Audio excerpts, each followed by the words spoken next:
வணக்கம், welcome to my channel. எல்லோரும் நல்லா இருப்பீங்கன்னு நினைக்கிறேன். இன்றைக்கி நம்ம பார்க்க போகிறது மைசூர் பாக் ரெசிபி தான்.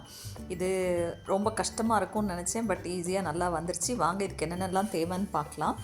இதுதான் நான் போட்ட பீசஸ்ஸு. முதல்ல ஒரு வானலியில், அதாவது ஒரு கடாயை எடுத்துக்கோங்க. நான்ஸ்டிக்காக இருந்தால் ரொம்ப நல்லது. இல்லை அடிகனமான ஒரு பாத்திரம் எடுத்துக்கோங்க. நான் 1 கப்பு பேசன் எடுத்திருக்கேன், அதாவது கடலை மாவு கிராம் ஃப்ளார் எடுத்திருக்கேன். அதை வெறும் பேனில் தான், தவாவில் தான் நான் வந்து ட்ரை ரோஸ்ட் பண்ணுறேன். ஒரு 5 மினிட்ஸ் போல் அந்த வாசம் வர்ற வரைக்கும், லேசாக கலர் சேஞ்ச் ஆகிற வரைக்கும் நீங்கள் வறுத்து எடுத்துக்கோங்க. எடுத்த பிறகு கட்டி இல்லாமல் சளிச்சு எடுத்துக்கோங்க. ஒரு சீவ் வச்சு இந்த மாதிரி கலர் கொஞ்சம் சேஞ்ச் ஆகிருக்கு பார்த்திங்களா. உங்களுக்கு எவ்வளோ தேவையோ அவ்வளோ நீங்கள் எடுத்துக்கோங்க. நான் கொஞ்சம் தான் செஞ்சு காட்டுறேன் உங்களுக்கு. ஸோ அந்த அளவுக்கு நீங்கள் எடுத்துக்கோங்க, சரியா?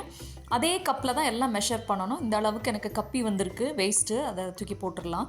இதுக்கப்புறமா எந்த கப்பில் எடுக்கிறோமோ அதே கப்பில் 2 ஃபுல்லாக வந்து சுகர் எடுத்துக்கோங்க. நீங்கள் கொஞ்சம் லேசாக ரொம்ப இனிப்பு வேண்டாம்னா 1.5 எடுத்துக்கோங்க.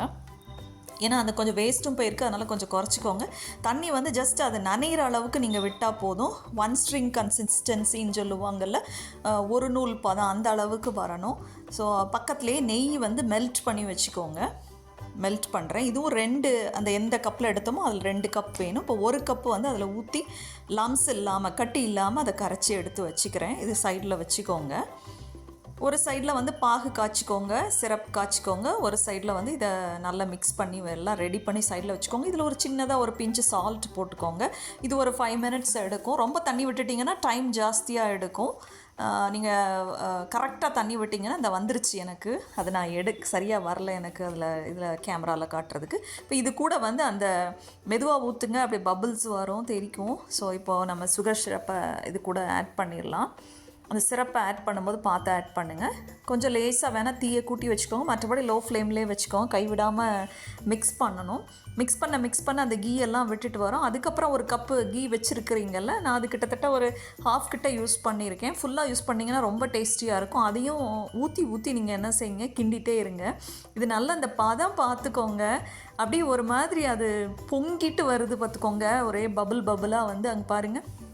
அந்த பதத்தில் கரெக்டாக நீங்கள் எடுத்துடணும். இன்னொரு ட்ரேயில் வந்து நீங்கள் லேசாக கீ ஸ்ப்ரெட் பண்ணி வச்சுக்கோங்க, அப்ளை பண்ணி வச்சுக்கோங்க. உடனே நீங்கள் அதில் வந்து எடுத்துருங்க.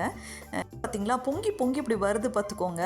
அந்த பபுள் எல்லாம் விட்டு, அந்த ஏர் பபுள்ஸ் எல்லாம் ரிலீஸ் ஆகி வருது. அந்த டைமில் நீங்கள் ஆஃப் பண்ணிவிட்டு, அந்த மாதிரி போடும்போது அப்படியே தனித்தனியாக விழுற மாதிரி தான் இருக்குது. உடனே நல்லா லெவல் பண்ணிடுங்க. அதை லெவல் பண்ணி நீங்கள் ஸ்லைஸ் பண்ணி வச்சுட்டு சூடு ஆறின பிறகு நீங்கள் எடுத்திங்கன்னா செம்ம டேஸ்டியாக இருக்குது. வாயில் போட்டால் கரைகிற அளவுக்கு ஃபுல் கீயில் செய்யும்போது ரொம்ப டேஸ்டியாக இருக்குது. மெஷர்மெண்ட் மட்டும் கரெக்டாக எடுத்துக்கோங்க, அப்போ நல்ல டேஸ்டியாக வரும். அந்த பதமும் கரெக்டாக எடுத்துட்டிங்கன்னா பயப்படாமல் நீங்கள் செய்யலாம். இது வரைக்கும் ட்ரை பண்ணலன்னா இதை ட்ரை பண்ணி பாருங்கள். இன்ன வரைக்கும் என்னோடய சேனலை சப்ஸ்கிரைப் பண்ணாதவங்க சப்ஸ்கிரைப் பண்ணுங்கள். தேங்க்யூ ஃபார் வாட்சிங், subscribing my channel. Have a good day.